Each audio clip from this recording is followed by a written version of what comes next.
বিসমিল্লাহির রহমানির রহিম।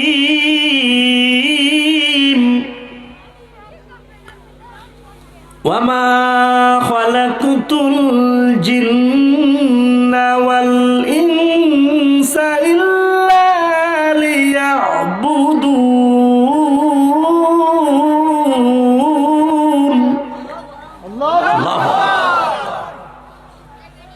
আল্লাহ বলেন, এই দুনিয়ার জমিনে আমি দুটি জাতিকে সৃষ্টি করেছি আমার ইবাদত বন্দেগী করার জন্য।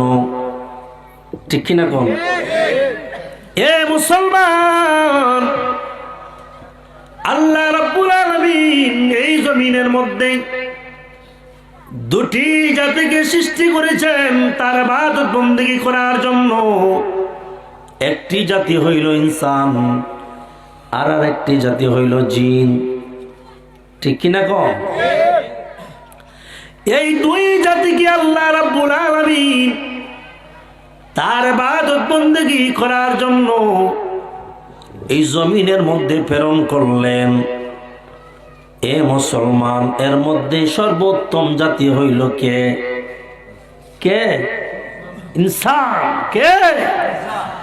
মানুষ সর্বোত্তম সর্বশ্রেষ্ঠ ভাবে আল্লাহ রাব্বুল আলামিন আমাদেরকে সৃষ্টি করেছেন এবং এই দুনিয়ার জমিনে সবচাইতে দামি মানুষ হিসাবে আমাদেরকে প্রেরণ করেছেন। কথা বলে, মানুষদেরকে সুন্দর রূপ দিয়ে আল্লাহ তৈরি করেছেন। এ মুসলমান, এত সুন্দর চেহারা দিয়েছেন আল্লাহ, এত সুন্দর জবান দিয়েছেন আল্লাহ, এত সুন্দর হাত দিয়েছেন, এত সুন্দর পা দিয়েছেন, কিন্তু যে উদ্দেশ্যে আল্লাহ আমাদেরকে এই বডি দান করলেন সেই বডিটাই হইল আল্লাহকে ডাকার জন্য। ঠিক কিনা বলে? আল্লাহ রাব্বুল আলামিন আমাদেরকে সৃষ্টি করার উদ্দেশ্য হইল, এই জমিনে পাঠানোর উদ্দেশ্য হইল আল্লাহর ইবাদত বন্দেগী করা। না আর কোন উদ্দেশ্য?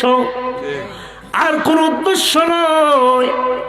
আল্লাহ রাব্বুল আলামিন তার ইবাদত বন্দেগী করার জন্য আমাদেরকে এই জমিনে প্রেরণ করলেন। হে মুসলমান, আজকে যদি আমরা আল্লাহর ইবাদত বন্দেগী করি না রে, তাহলে সেটার জবাব আল্লাহর কাছে আমাদের দিতে হবে নি? কথা বল না কেন? সেই জবাব একদিন আল্লাহর দরবারে আপনাকে দিতে হবে। এ মুসলমান, সোজা হয়ে যান, আল্লাহমুখী হয়ে যান, মসজিদমুখী হয়ে যান, আল্লাহমুখী হয়ে যান, নামাজমুখী হয়ে যান। আল্লাহ যে উদ্দেশ্যে আমাদেরকে পাঠাইলেন সেই উদ্দেশ্য হইল আল্লাহর ইবাদত বন্দেগী করার জন্য। সুবহানাল্লাহ বলে। আর আল্লাহর ইবাদত হইল সর্বশ্রেষ্ঠ ইবাদত হইল কি? কি? নামাজ, সালাত। ইন্নাস সালাতা তানহা আনিল ফাহশাই ওয়াল মুনকার। আল্লাহ বলেন, নিশ্চয়ই নামাজ মানুষকে অশ্লীল কাজ থেকে, খারাপ কাজ থেকে বিরত রাখে। কথা কন না কেন? নামাজ মানুষকে খারাপ কাজ থেকে বিরত রাখে। নামাজ কবুল হওয়ার বুঝবেন কিভাবে? যখন মানুষ নামাজ পড়ে, খারাপ কাজ করে না, মন্দ কাজ করে না, বেহাপনা করে না, অশ্লীল কাজ করে না, মনে করবেন তার নামাজ কবুল। সুবহানাল্লাহ কোন? মনে করবেন তার নামাজ কবুল হয়েছে। সেই নামাজ আমরা যদি এক মনে এক ধ্যানে যদি আল্লাহকে যদি আমরা স্মরণ করি, সেই নামাজ আমার আল্লাহ কবুল করবে। তাহলে আমরা নামাজ পড়তে চাই কি চাই না? কারা কারা চান একটু হাত তুলে দেখান। নারে তাকবীর, নারে রিসালাত, আহলে সুন্নাত ওয়াল জামাত, নারে তাকবীর। নামাজ পড়বেন তো? এ মুসলমান, যেই নামাজের জন্য আল্লাহ রাব্বুল আলামিন আমাদেরকে হুকুম করেছেন কোরআন শরীফের মধ্যে 82 জায়গায়। কত জায়গায়? 82 জায়গায় আল্লাহ রাব্বুল আলামিন কোরআন শরীফের মধ্যে বলেছেন, নামাজের তাগিদ দিয়েছেন। এরপরে যদি আমরা নামাজ পড়ি না, জাহান্নামের লাকড়ি হব। কথা কোন?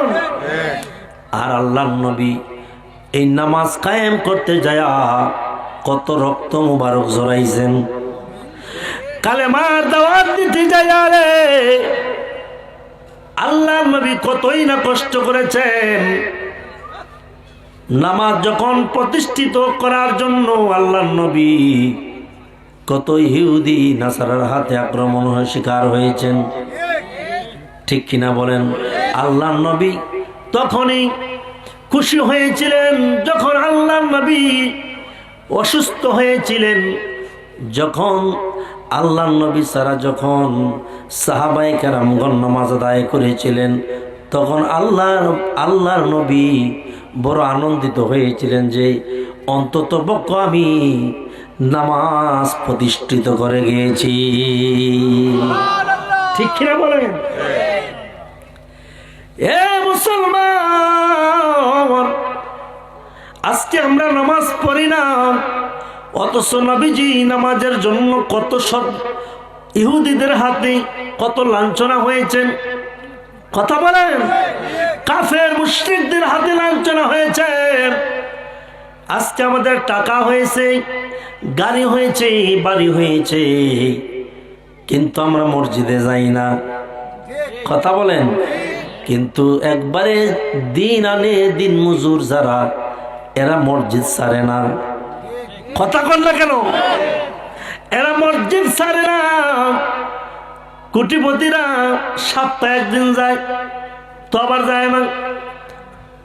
বিজনেস এদিকে পেটের দায়ে কত গরিব মানুষ মসজিদ ছাড়ে না, আবার পেটের দায়ে অনেক সময় আল্লাহরে ডাকতে পারে না। ঠিক কিনা বলেন? কিন্তু হে মুসলমান, তোমার সব কিছু আছেই, তুমি ভয়া ভয়া খাও, বসে বসে খাও, তারপরেও তুমি অলসতা দেখায়া আল্লাহর ঘরে তুমি যাও না। তুমি যে যাও না সেটার জবাব আল্লাহর কাছে দিতে হবে কি হবে না? অথচ আমরা যদি কিতাবের মধ্যে যদি তাকাই, ইতিহাসের দিকে যদি তাকাই, সাহাবায়ে কেরামদের দিকে যদি তাকাই, কত গরিব সাহাবী ছিলেন, তারপরেও তারা এক ওয়াক্ত নামাজ বাদ দেন নাই। কথা বলেন?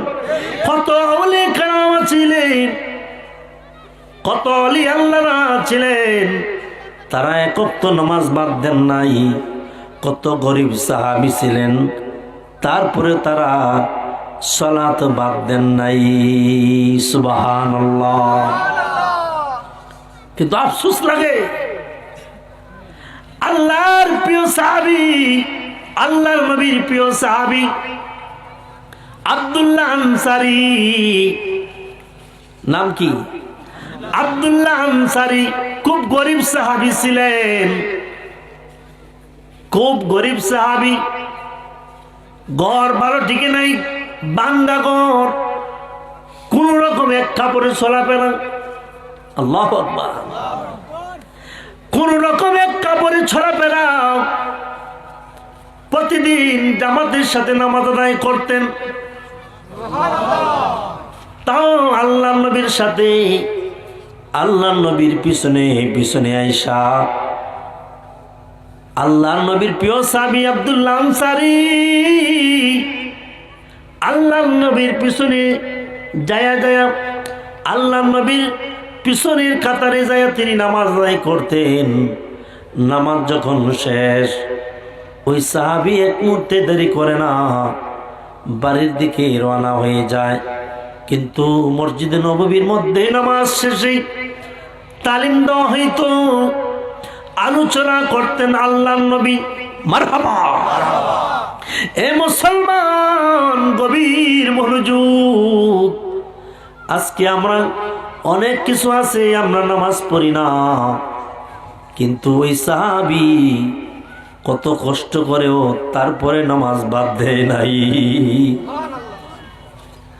আব্দুল্লাহ আনসারী প্রতিদিন নবীজির পিছনে যায়, জামাতের সাথে নামাজ আদায় করে, নামাজ শেষ বাড়ির দিকে রওনা হয়ে যান। সাহাবায়ে কেরামগণ নালিশ করলো, ইয়া রাসূলুল্লাহ, আপনার সাহাবী আমাদের সাথের ভাই আব্দুল্লাহ আনসারী প্রতিদিন আপনার পিছনে দাঁড়ায় নামাজ পড়ে, নামাজ শেষ হইলেই সে বাড়ির দিকে রওনা হয়ে যায়, সেই তালিমে বসে না। আপনার কাছে আমরা নালিশ করলাম, আপনি একটু বলে দেখবেন। আল্লাহর নবী বললেন, ঠিক আছে, পরে রক্ত আসলে আমি জিজ্ঞেস করব। আব্দুল্লাহ আনসারী পরে রক্ত নামাজে আসলেন। মারহাবা। আল্লাহর নবীর পিছনে দাঁড়ায় নামাজ পড়লেন। এবার নামাজ শেষ, আল্লাহর নবী দাঁড় করাইলেন, হে আব্দুল্লাহ আনসারী দাঁড়াও, তুমি কেন নামাজের পরে দৌড় মেরে ফেলো, বাড়ির দিকে রওনা হও কেন, আমি বুঝলাম না।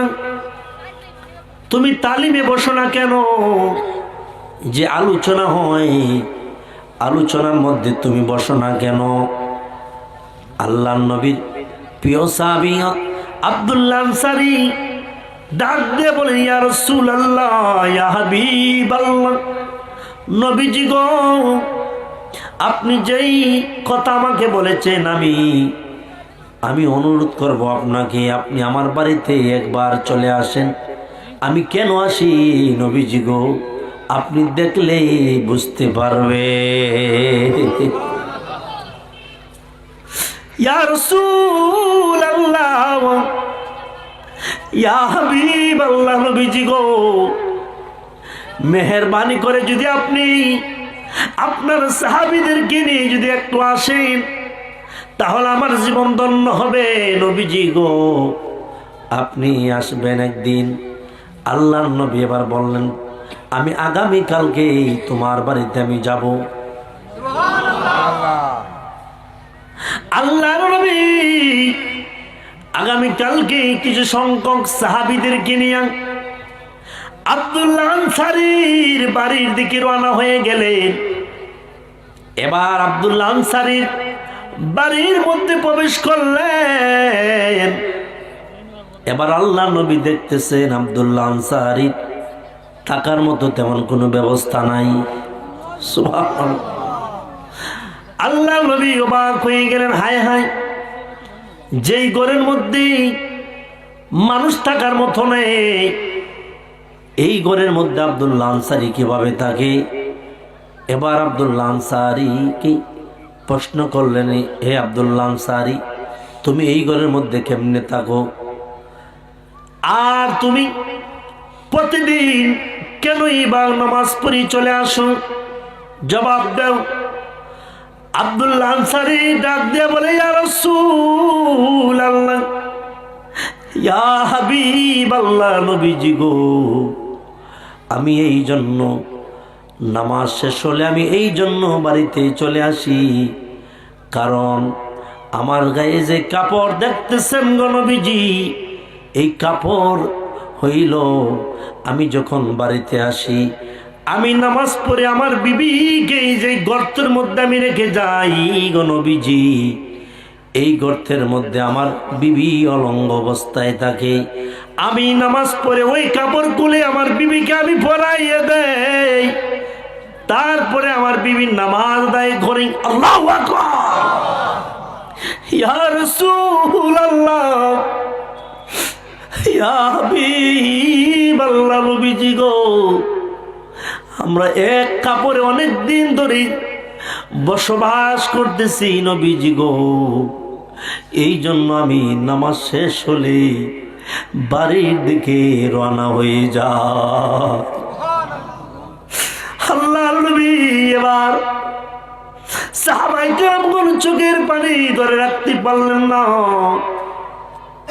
অন্যান্য সাহাবীরা বলতেছে, আব্দুল্লাহ আনসারী, আমাদের ভুল হয়েছে, আমরা না বুঝেই আল্লাহর নবীর কাছে নালিশ করেছিলাম। ও আব্দুল্লাহ আনসারী রে, আমাদেরকে তুমি ক্ষমা করে দিও, আমরা না দেখে না বুঝে আল্লাহর নবীর কাছে তোমার বিরুদ্ধে নালিশ করেছিলাম। আল্লাহ নবী আমার আব্দুল্লাহ আনসারীকে ডাক দিয়ে বলে, আব্দুল্লাহ আনসারী রে, তুমি কিছুই মনে করো না, তোমার যে অবস্থা দেখি আমি চোখের পানি ধরে রাখতে পারলাম না। ও আব্দুল্লাহ আনসারী রে, তুমি কিছুই মনে করো না রে, তোমার অবস্থা দেখে আমরা হতবাক হয়েছি।